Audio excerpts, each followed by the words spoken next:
Puji Tuhan, haleluya. Selamat pagi Bapak Ibu Saudara, selamat sejahtera buat kita semua.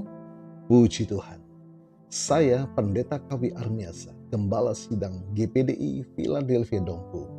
Senang sekali menyambut Anda di pagi hari ini, di hari yang ke-51 di tahun 2026. Betapa kita telah menikmati kehangatan kasih Tuhan, melingkupi peristirahatan kita sepanjang malam.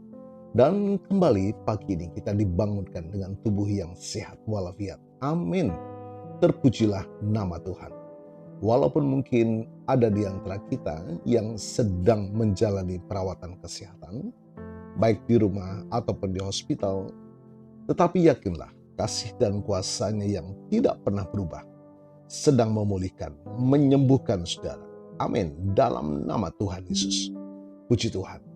Mari Bapak Ibu Saudara, kita kembali membaca firman Tuhan, merenungkan firman Tuhan, dan memohonkan Allah Roh Kudus memampukan kita menjalani kehidupan ini senantiasa dalam perkenanan kepada Tuhan.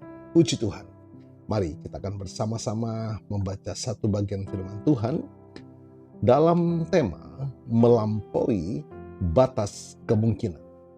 Kita akan baca dalam Yohanes 11 ayat 32 dan 39. Setibanya Maria di tempat Yesus berada dan melihat dia, tersungkurlah ia di depan kakinya dan berkata kepadanya, "Tuhan, sekiranya Engkau ada di sini, saudaraku pasti tidak mati." Ayat yang ke-39, kata Yesus, "Angkatlah batu itu." Marta, saudara orang yang meninggal itu, berkata kepadanya, "Tuhan, ia sudah berbau, sebab ia sudah 4 hari dikuburkan." Bapak Ibu Saudara, Maria datang kepada Yesus dengan hancur hati. Kalimatnya, "Sekiranya Engkau ada di sini," mencerminkan sebuah pengandaian yang sering kita miliki saat menghadapi kegagalan atau kehilangan. Kita sering terjebak dalam seandainya. Seandainya saya lebih cepat. Seandainya saya punya modal. Seandainya. Bapak Ibu Saudara, Maria percaya pada kuasa Yesus. Tetapi imannya saat itu terbatas pada waktu. Ia percaya Yesus bisa menyembuhkan sebelum kematian terjadi. Tetapi ia belum paham bahwa Yesus adalah penguasa atas kematian itu sendiri. Amin. Angka 4 hari bukan sekedar detil waktu. Dalam tradisi Yahudi saat itu ada kepercayaan bahwa jiwa seseorang masih berada di sekitar jenazah selama 3 hari. Namun pada hari keempat, ketika tubuh mulai membusuk dan rusak, tidak ada lagi harapan.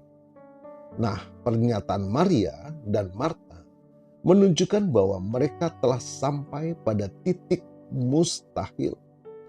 Secara medis, biologis, dan logika, masalah itu sudah selesai. Dan selesainya dengan kekalahan, dengan kematian. Seringkali situasi kita pun terasa seperti 4 hari. Bisnis yang sudah bangkrut total, hubungan yang sudah hancur lebur, atau dosa yang sudah mendarah daging dalam hidup kita. Perhatikan jawaban Yesus. "Akulah kebangkitan dan hidup." Yesus tidak tersinggung dengan keraguan mereka. Namun, dia menantang mereka untuk mengangkat batu. Batu itulah penghalang antara kemustahilan manusia dan mukjizat Allah. Bapak Ibu Saudara, bagi Yesus tidak ada istilah terlambat. 4 hari bagi manusia adalah kehancuran. Tetapi bagi Tuhan, itu hanyalah panggung untuk menunjukkan kemuliaan-Nya yang lebih besar. Katakan amin. Yesus membuktikan bahwa Dia tidak hanya bekerja di dalam batas waktu kita, tapi Dia berkuasa atas segala musim hidup kita. Jadi Bapak Ibu Saudara, apa 4 hari di dalam hidup Anda saat ini. Sesuatu yang sudah mulai berbau atau terasa mustahil untuk dipulihkan. Jangan biarkan kata sekiranya menghambat Anda melihat apa yang Yesus bisa lakukan saat ini. Puji Tuhan. Iman yang sejati justru diuji ketika logika mengatakan sudah terlambat. Mari Bapak Ibu Saudara, izinkan Yesus masuk ke bagian paling gelap dan paling hancur dalam hidup Anda. Percayalah, yakin akan firman-Nya, bagi Tuhan tidak ada perkara yang mustahil. Puji Tuhan, haleluya.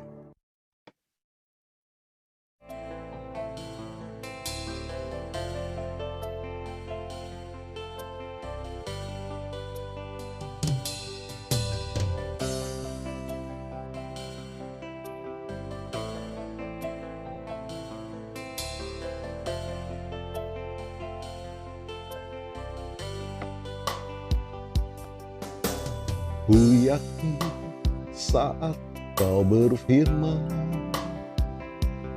ku menang saat kau bertindak. Hidupku hanya ditentukan oleh perkataanmu. Ku aman karena kau menjaga, ku kuat karena kau menopang. Hidupku hanya ditentukan oleh kuasa-Mu.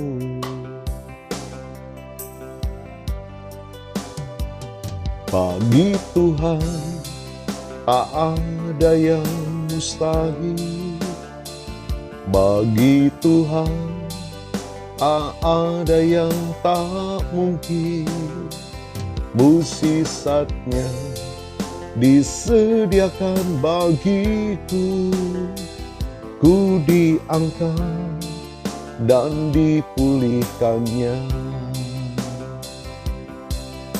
Puji Tuhan, haleluya. Mari kita datang kepada Tuhan. Bapa, terima kasih buat firman-Mu pagi ini.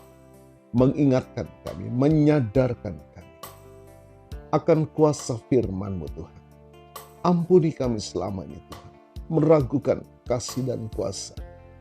Kami percaya pagi ini kuasa firman-Mu melawat setiap kami, memulihkan, membangkitkan iman kami yang telah mati, memulihkan kasih kami, memulihkan pengharapan kami. Kami dikuatkan kembali pagi hari untuk mempercayai firman dan berjalan di dalam keajaiban demi keajaiban. Karena Tuhan ada dalam hidup kami. Terima kasih Tuhan, diberkati kami semua pagi hari ini. Dan hamba-Mu berdoa bagi Bapak Ibu Saudara yang menikmati berkat pertambahan usia, baik ulang tahun kelahiran maupun ulang tahun pernikahan dalam rumah tangga saudara. Kiranya anugerah, keberkatan, dan kasih setia Tuhan memberkati saudara, baik dalam kehidupan pribadi maupun dalam kehidupan rumah tangga saudara. Diberkatilah dalam nama Tuhan Yesus. Amin. Puji Tuhan. Mari Bapak Ibu Saudara, kita terima berkat Tuhan. Tuhan memberkatimu dan melindungimu. Tuhan menyinari engkau dengan wajah-Nya dan memberikan engkau kasih karunia. Tuhan menghadapkan wajah-Nya kepadamu dan memberikan engkau damai sejahtera. Bapak Ibu Saudara, terimalah berkat Tuhan atas seluruh hidupmu. Terimalah berkat Tuhan atas rumah tangga. Terimalah berkat Tuhan atas usaha, dagang, dan pekerjaanmu. Terimalah berkat Tuhan atas pendidikan dan masa depanmu. Dan terimalah berkat Tuhan atas iman, ibadah, dan pelayananmu kepada Tuhan.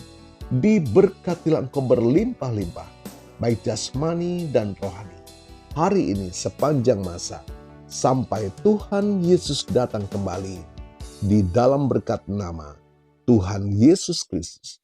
Haleluya, haleluya. Amin. Puji Tuhan Bapak Ibu Saudara, selamat pagi, selamat beraktivitas. Tuhan Yesus memberkati.